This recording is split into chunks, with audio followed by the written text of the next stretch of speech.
It is the first occasion at which a ready-to-run model has been produced for the UK 00 market in period 1. Hi there everyone, I'm Jenny Kirk. I hope I find you well this fine day, and today I'm really excited to show you the review on this model that arrived in the post today.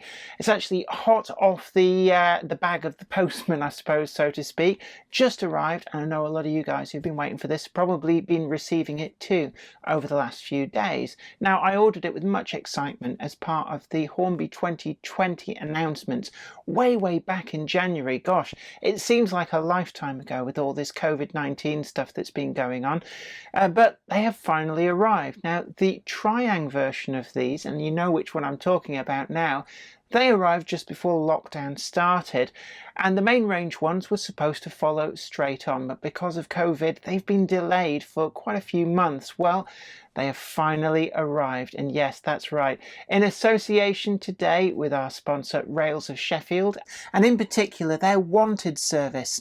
This is a service that allows you to trade in unwanted items of locomotives and rolling stock and get the best possible price for them, either for cash or for store credit to put towards something that you really want. It couldn't be simpler. Follow the links down below, and when you do, tell them that Jenny Kirk sent you. And also in association with Trainomatic, makers of DCC decoders and DCC accessories, which we will be doing a full DCC fitting guide with towards the end of this video.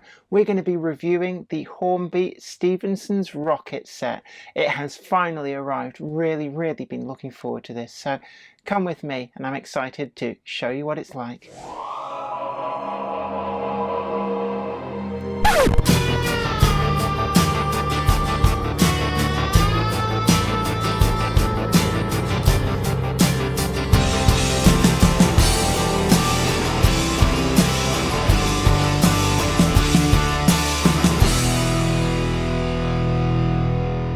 I have been so excited waiting for this. This is the main range version of the Rocket Pack, and I've literally just got this in the post today. I've had it on order since January, but they've just turned up now. So if you're still waiting for yours and you're going, oh, where's mine?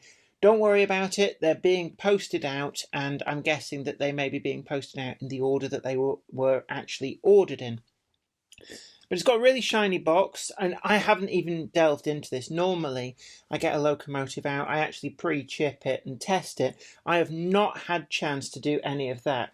And we're going to be doing a full DCC fitting guide towards the end of the video. So if that's something that you really need to see, then stay tuned for that. And we're going to be doing that in association with our sponsor, Trainomatic, with the direct plug 6-pin decoder from them. So stay tuned for that. That's going to come up towards the end of this review.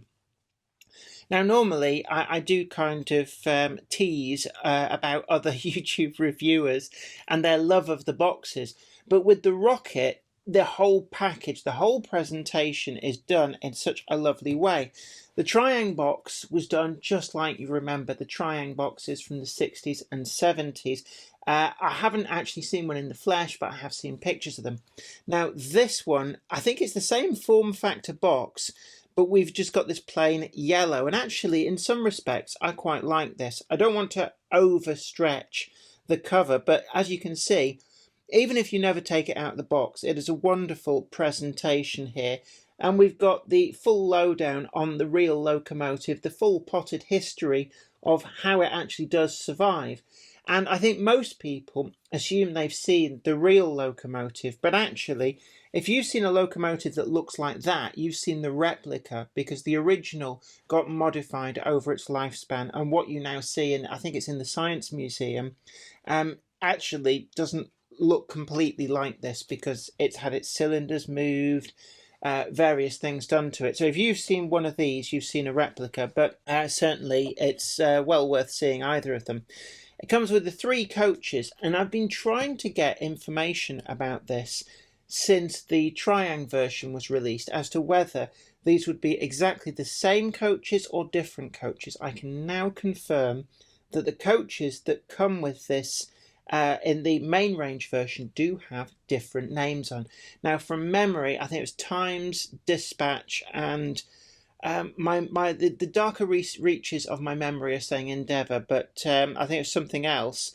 But what we've actually got here is we've got let me turn that round so I can read it. We've got Globe, Renown, and Wellington. So these definitely are different coaches to the ones that were with the Triang liveried version, and that's quite interesting. It means if you ordered both, you are actually going to get something a bit more different than just the boxes. Getting into this box, I want to be very careful actually, because I'll just show you the R number on there if you're interested. R3810, and so I think that is different to the catalogue number that was on the Triang version that came out earlier this year. But I think, just very carefully, I've actually got my screwdrivers here ready for the DCC fitting guide. And I really don't want to damage this box. So just trying to just move that out enough to get in underneath. And there we go. So, because this box is very much worth keeping for presentation.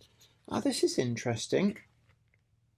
The box itself inside is like a foam insert. Oops.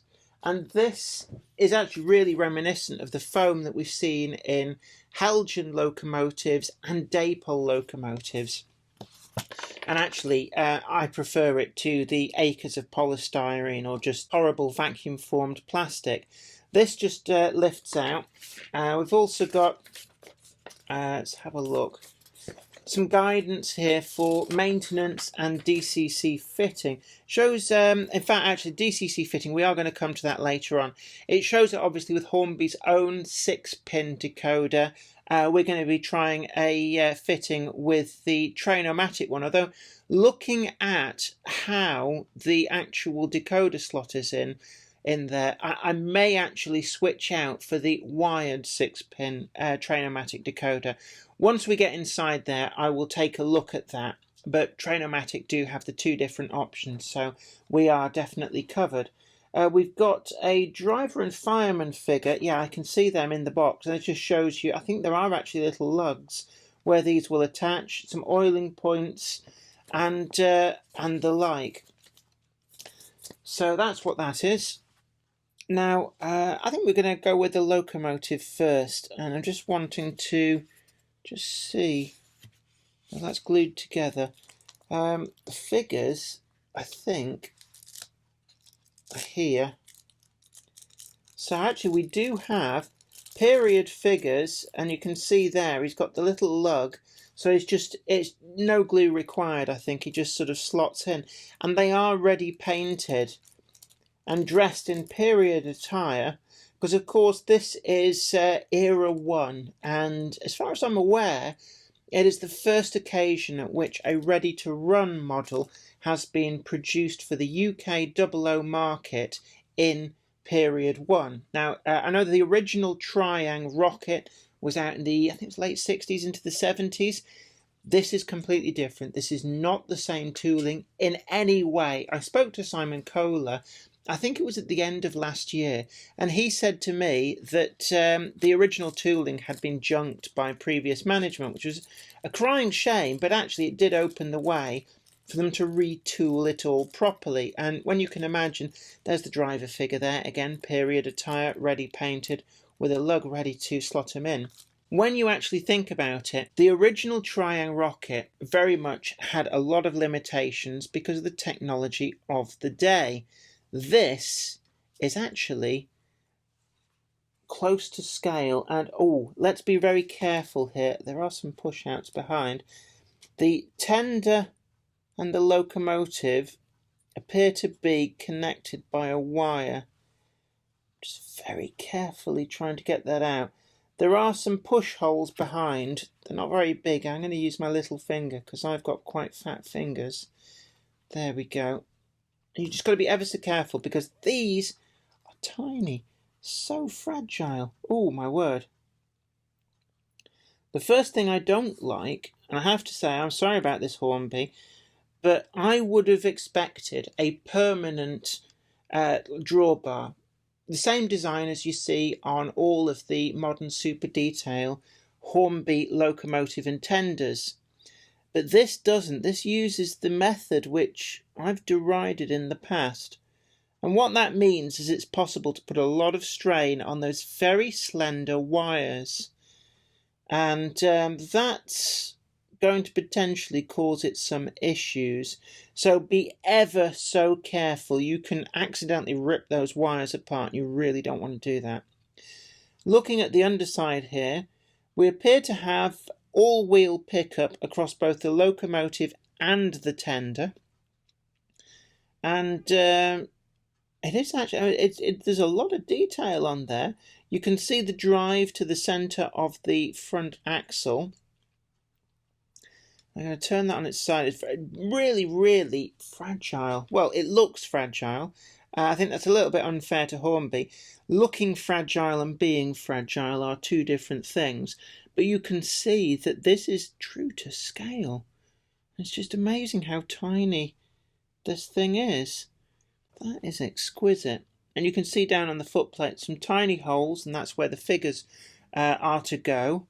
And wow. And this is the first time I've actually looked at one of these in the flesh, and it has to be said, my only experience of the original Triang rocket is a dim and distant memory of seeing one when I was at school about 30 years ago, and also the static copy that was released as part of a magazine series, which I believe was a facsimile of the Triang rocket. But I must compare these. I'll dig that out of storage.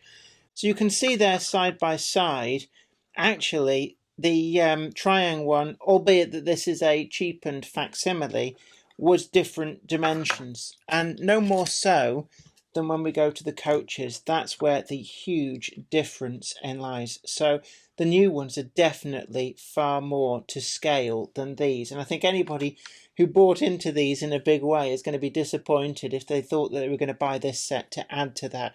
Really, it's a case of start again. But everything on here is really nicely done. You can see all the wheels on the tender, they are really nicely done. The trailing wheel on the locomotive, again, is different to the ones on there. And then, yeah, everything on there is really nicely done. I'm particularly liking the cladding on the boiler. It looks like cladding, really nicely done. The smokestack as well. I'm looking down it, and that is hollow quite a distance down there. I think it would benefit if you were so minded to do a little bit of matte black down the inside to represent the soot. Though these locomotives burnt coke, not coal.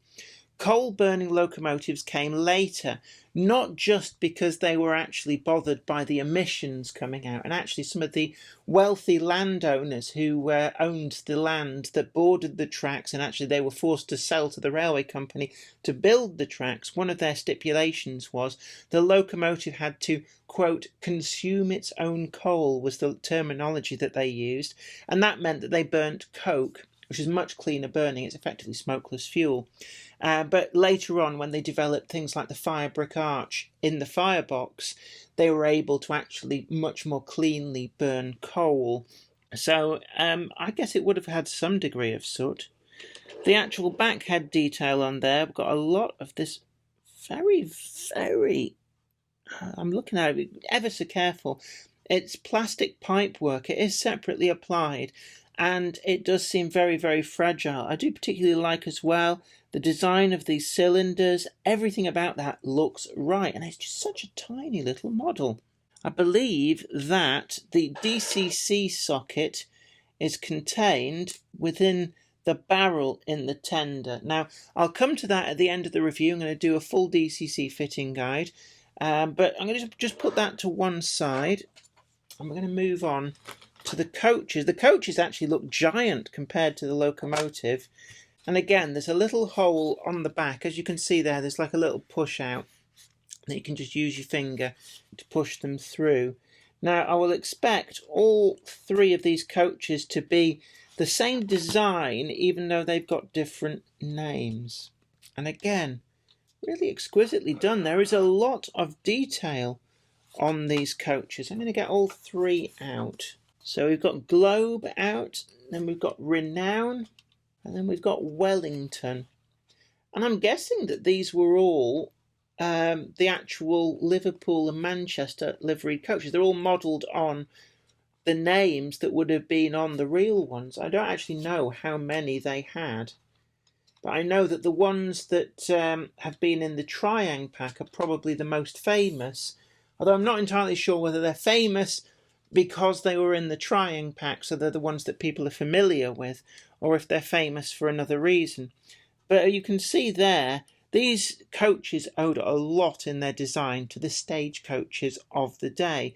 Indeed, the yellow, black and white livery was a throwback to the stagecoach liveries that were around at the time. So the idea was to kind of acclimatise the travelling public that this was just as safe as going in an ordinary stagecoach. Those footboards are really exquisite. They're in a kind of flexible, I don't know whether they're metal or plastic, but they're actually quite strong. They're very fine, very strong, really impressed.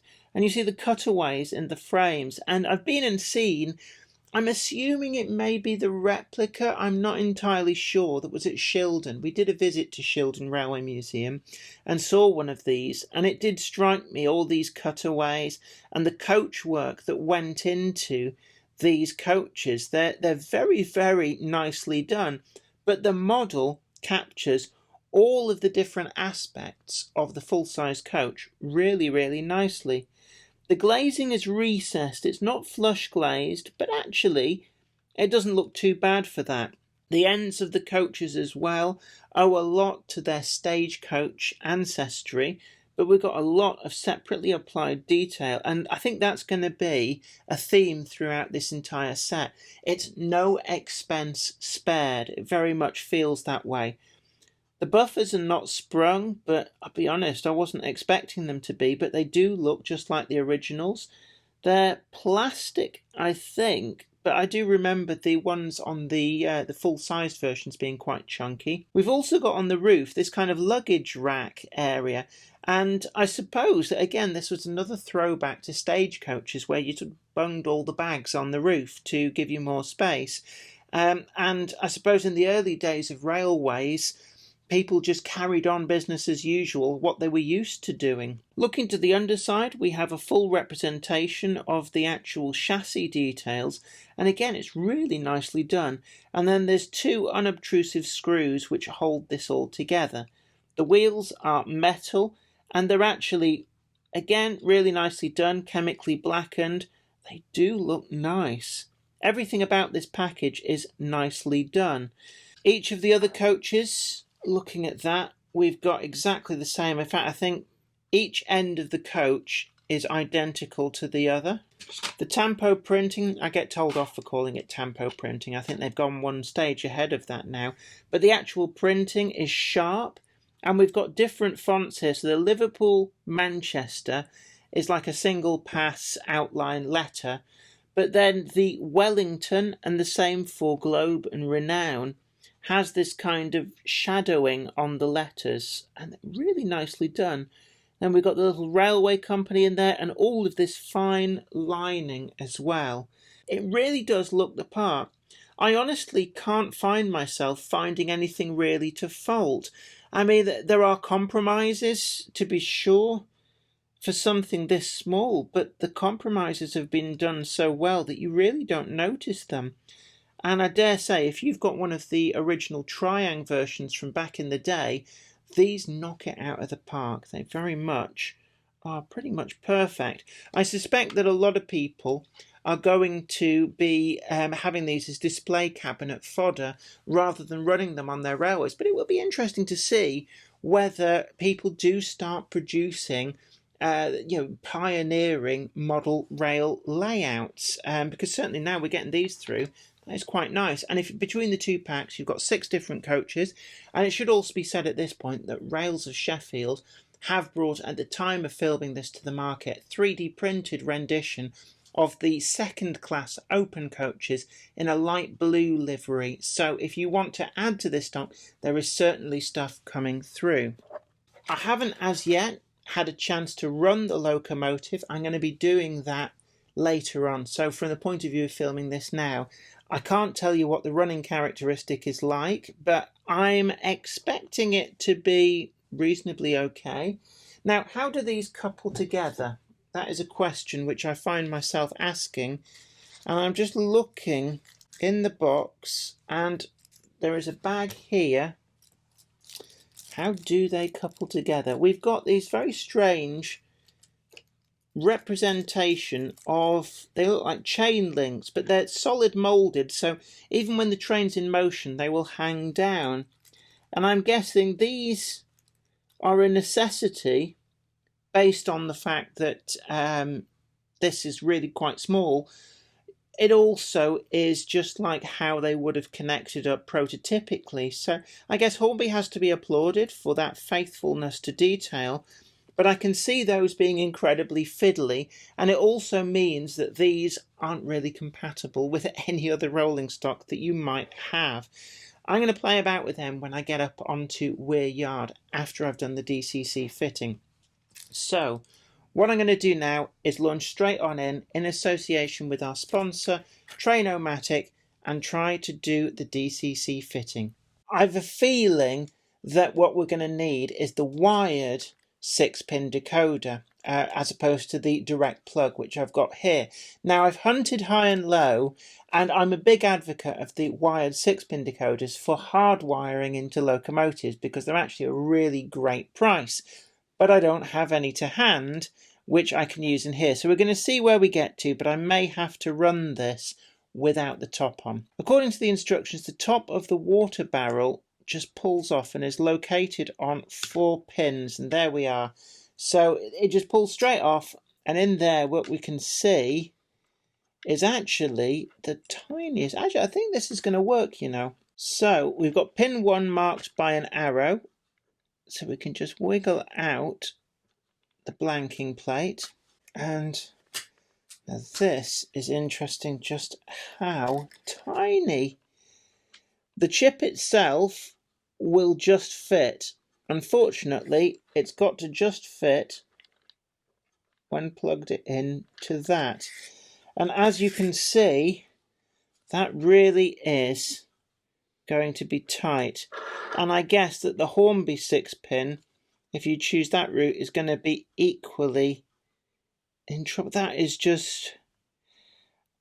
I'm struggling to see how any chip's going to fit in there. I think that in reality you're going to have to go for one of the micro decoders that come for putting into things like Z-gauge trains.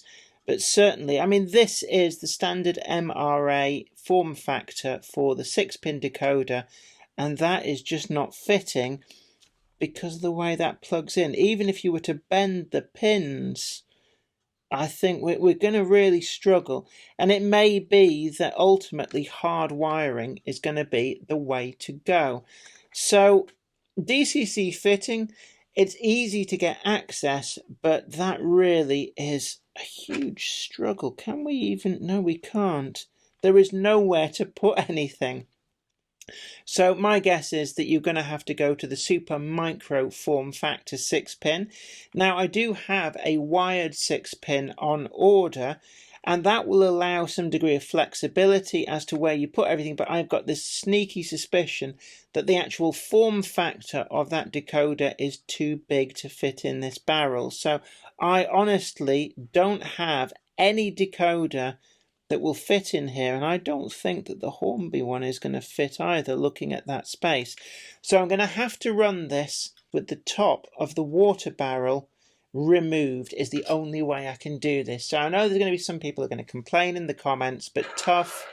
I really am struggling to fit a decoder into there with what I've got available, and I think even if I find something like a lens micro decoder, I think even that, looking at the space available, is really going to struggle to fit inside there. I've taken a moment to measure up the Train-O-Matic decoder, and it's clear to me that the 6-pin wired decoder will definitely fit in this model. I'm going to show you now the coupling that comes with these, and this is where things get a bit fiddly. So as you can see, it's a representation of a chain hanging down, but it is a solid moulding. There's a bit of spring in it, but we've got to hook that over one end and then hook it over the other. And as you can tell from me talking slower and slower and trying to concentrate, this, especially when your eyesight is not as good as it used to be, it's quite tricky. Oh my word, it's quite frustrating actually. Come on. Gotcha. And there's a little bit of a positive fit. Once they're on, you kind of feel it click there. So they do try and stay put. They don't feel inclined to bounce off too readily. So it does work. And what you see there, especially if you've got it in a display cabinet, it does look the part. The chain allows the coaches to be far enough apart that we do have a swing to get it round corners. So let's take it up to Weir Yard. And I think this is going to be the most unusual thing yet that has gone round Weir Yard. I've had a chance to run this, and what I can conclude is actually where I initially thought, oh, I need to get a DCC decoder on order for this. In actual reality, this is not a practical train for running on your layout. The locomotive itself struggled, even on a 1% grade with the coaches. It just ground to a halt with the wheels spinning. It is only two-wheel drive and there's not enough weight in there, and really there's nowhere else you could put weight. Now conceivably you could use something like the DCC Concepts power base to improve the running of this, but really at the end of the day it is not a practical everyday use locomotive and set. It's a lovely presentation piece, and as you see it here, I've put it back in the box. I've taken that DCC decoder out, and I'm not going to leave this DCC fitted because really it's a bit of a waste of a decoder that could be used in something else. I'm going to put this on display in the box, and don't get me wrong, I would still have bought this if I'd have known how poor it ran, and actually that was never going to be a deal clincher. So on that note, I'm going to turn to the scores for this. First up is finish. And actually the finish on this is really good. It's not really plasticky. The colours come out as per what you would expect, and I guess that's based on the replicas that are out there, because there's no colour photographs of the original running from the 1830s. But it is a really nice piece. Things like the connecting rods and the cross slides are really finely done. They are scale. Now everything on this pretty much is scale as per the prototype. And really, I guess Hornby have pulled out all of the stops, no expense spared, and got this just right. I suppose they knew that this was always going to be a quirky centenary year display piece, and the collectors would have bought this anyway, and certainly I'm happy to. If you want that little bit extra, there's the Triang box set if you can find one, but if you missed out on those as I did, then the main range one is perfectly fine, and you do get those different coach names as well. So for finish, I'm going to give this a 9.8 out of 10. For functionality, this is the area where really, in my view, it fell down a little bit. And that's because whilst it does work, the wheels go round, that cross slide and connecting rod detail is exquisite. The wheels are exquisite. There were certain aspects that really just didn't work out as a working model. The couplings between the coaches and to the locomotive were ever so fiddly. I ended up having to put them on with a pair of tweezers, and you couldn't lift the entire train off the track without them coming undone. They were very impractical, to say the least. That connection between the locomotive and the tender for me was where there was a big retrograde step. We've seen in the super detail locomotives from Hornby over the last few years that they really have upped the game on that coupling bar, specifically to prevent excessive strain going to the wires that go across. And yet here, between the rocket and the tender, they could easily have secured that with a screw, but chose not to. And I'm not really quite sure why, because in my view, that would protect those wires from getting pulled and could only be a good thing. The other thing I noticed when it was running, I guess because the locomotive is so light, the trailing wheels did skid a lot. They didn't spin freely. Yes, you could probably free those up, but when it was running and when I did get it running, it did detract a little bit. On a 4% grade, yes, I know that's steep, but most locomotives, if not all of the locomotives that I've tried, have been able to at least get themselves up a 4% grade. The locomotive and tender on their own just couldn't make it. And with the train in tow, even on a very slight grade, they just weren't making it, and the whole train ground to a halt. If you want to run this, your track has to be perfectly level, and I'd recommend as well no point work, because I found the coaches had a tendency of falling into the frogs and coming off the track on any of the point work that this ran over. So there were a lot of issues with getting it running. So for functionality, I'm afraid this drops down to a 2.3 out of 10. That said, you're not buying this for the functionality, so don't take that low score as being somehow saying that this is not a good model. It is, because on all the other areas almost, it really does live up to expectations.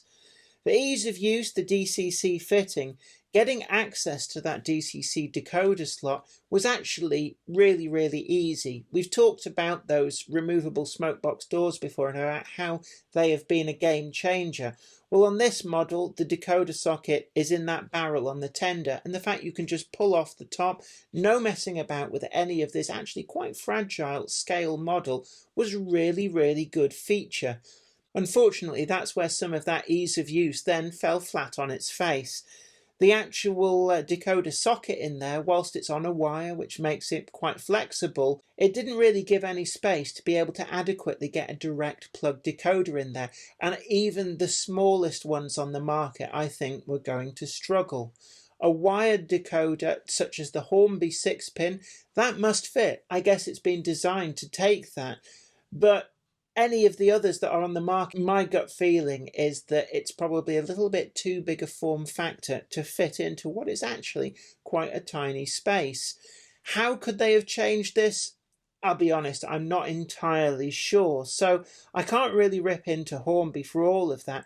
This is born of compromise, and they have not compromised the scale finesse of this model. I guess they realised that nobody was ever really going to seriously run this locomotive for long periods and expect it to be a stalwart of their locomotive fleet.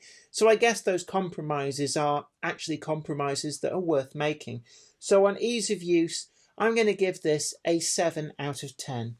Then we come to aesthetics, and this really is where this set scores highly. I can't find anything to fault. The exquisite detail of the locomotive, they've got it right this time. This is not a compromise born out of its era that the Triang one of the 1960s, 1970s was.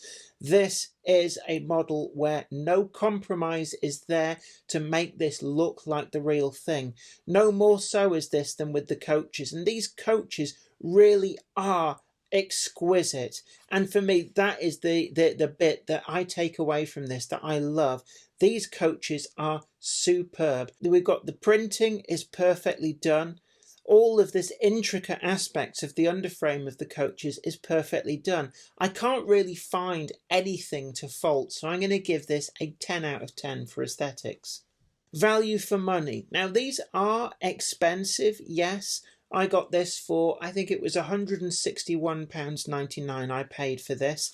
And actually, what you're actually getting is a very exquisite locomotive, tender, and 3 coaches in a presentation pack. And they are really nice. Don't let the small size fool you. Making models, you don't get a big cost saving just because a model is small. Sometimes actually that makes a model more expensive to tool up. It's very clear to me that Hornby have spared no expense, and I guess what they've correctly realised is that this is a very memorable box set that will probably live out its life on display in a great many collectors' display cabinets or railway rooms. It's never intended for being a major performer on a railway, and I'm actually really glad that Hornby haven't set out to make it a reliable runner at the expense of prototypical accuracy. So for me, value for money, it still gets a good healthy 8.9 out of 10. That gives us a total score of 38 out of 50. And I'm guessing there's a combined sharp inhalation of breath, given that I am well known for being very, very generous with my scores. And actually, my scores, they're not generous, they're just deserved. And there are a lot of great models on the market. And the caveat with this one is that 2.3 for functionality is what brought this down. But you mustn't take that as being somehow that this isn't worth getting. This was never going to be a stalwart of your performing locomotive fleet. This was always going to be a memorable and slightly quirky centenary model. And with that, Hornby has nailed it. Can I recommend this set? Yes, if you can get your hands on one of these, I really do recommend you do, or you will forever live in disappointment that you missed out on what is probably one of the quirkiest models this century. I hope you really enjoyed that review, and I know that some people are probably still reeling about that 2.3 for the functionality, and I have to really stress that this is something that I'm actually really glad that Hornby have done it in this way. If they'd have set out to go, well, actually, no, we want to make this a proper running, reliable train that you can run on your layout and it'll go round and it'll manage gradients, there would have been far too many compromises. And actually, I'm pleased to see that Hornby have gone, actually, no, this is going to be a museum quality display model, and we're going to make it so it fits that bill, and really the running characteristics are just going to be something extra. And thank you, Hornby. Thank you for viewing it in that way, because I think we would have been much worse off if you'd have made the compromises necessary to actually make this a reliable runner. We would have not seen that finesse of detail. We would have not seen the slavish accuracy to prototype. And I think that we are much better off for the model in the guise that it is in today. And actually probably shows that my scoring system doesn't really take into account some of these nuances that perhaps it should.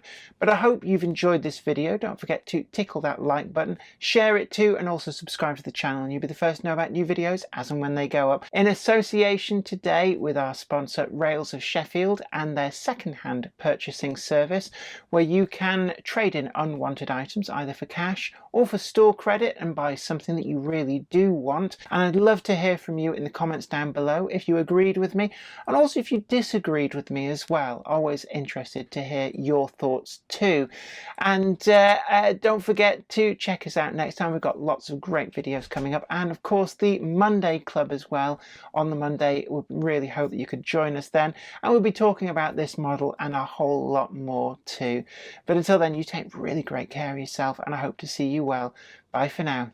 Today's video is sponsored by Trainomatic, makers of DCC decoders designed to be fully compatible with every manufacturer's locomotive. Visit train-o-matic.com to browse the full range and see what they've got suitable for you. I'd like to send out a huge thanks to everybody who supports me on Patreon, and an extra special huge thanks goes out to Anthony Kidson, Michael Churchwood, Anthony Hunt, William Wade, Wayne Johns, Offshore Allen, oorail.co.uk, Tepic, Michael Lockie, Helen Sink, Peter Bolton, Brian Smith, Brian and Dorothy Mudd, Gary Lewis, David Quinn, Trish Bitts, and Sparky107107. Thank you. Without you guys, I couldn't do this.